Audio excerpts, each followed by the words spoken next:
Donc je me sers évidemment du web de manière professionnelle pour les emails et tout ce genre de choses sur lesquelles je passe beaucoup de temps. Aussi à titre professionnel, je suis responsable d'un master à distance, donc qui consiste à proposer des enseignements sous forme de captation vidéo pour les étudiants, donc à la fois l'organisation du master et le contact avec les étudiants se fait sur internet, de sorte qu'une partie importante de mes activités professionnelles, en tout cas dans leur plan d'administration et d'organisation de l'enseignement, se fait sur internet.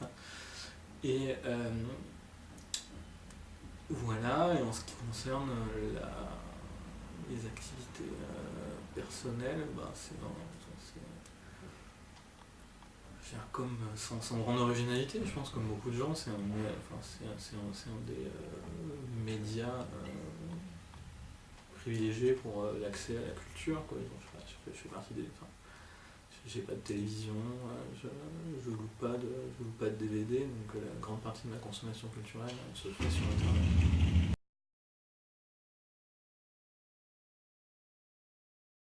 Donc je dirais, je sais pas, blog, forum et tweet par exemple. Mon utilisation personnelle de ces choses-là, j'utilise les forums dans le cadre de l'enseignement à distance, parce que ça en sert pour reproduire l'analogue d'une vie de classe, mais en modalité, mais pour les étudiants qui sont répartis dans l'espace et qui n'ont pas l'occasion de se voir physiquement. Et puis après, je me sers aussi de ces choses-là pour l'analyse des représentations, quoi. C'est-à-dire voir par exemple comment est-ce qu'une opinion se répand sur Twitter, quelle est la différence liée à l'usage des médias. Donc, si vous prenez un même objet culturel, par exemple une série télé, comment est-ce que sa réception va se faire sur Twitter et au contraire va se faire sur des forums, par exemple.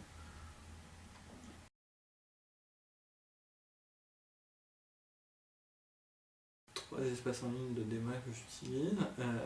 Donc d'abord, First Things First, la plateforme d'enseignement à distance de l'université Paris-Ouest.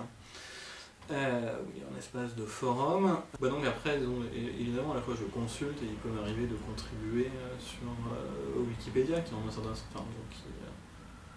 qui en back-office un espace de délibération dans les dialogues qui ont lieu entre les utilisateurs entre les contributeurs sur la mise à jour des articles, par exemple. Donc je pense que ça compte aussi comme un espace de délibération.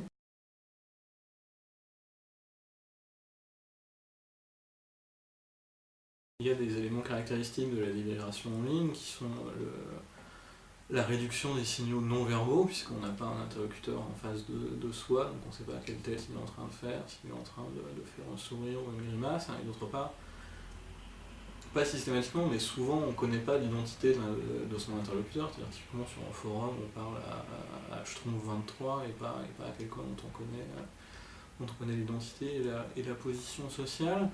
Donc le fait que le contexte de production des messages soit plus pauvre qu'en offline fait que parfois la communication est plus difficile, c'est-à-dire sur un espace de délibération en ligne, vous allez avoir typiquement plus d'incompréhension parfois, ou aussi plus de petites querelles stupides que dans une délibération réelle. Donc ça c'est les inconvénients du online. Et après le grand avantage du online, c'est aussi que ces mêmes éléments de contexte, c'est aussi des choses qui s'opposent à la rationalité des débats, simplement parce que le fait qu'une opinion soit émise par quelqu'un qui a une identité particulière, ça tend à valoriser ou à dévaloriser l'opinion.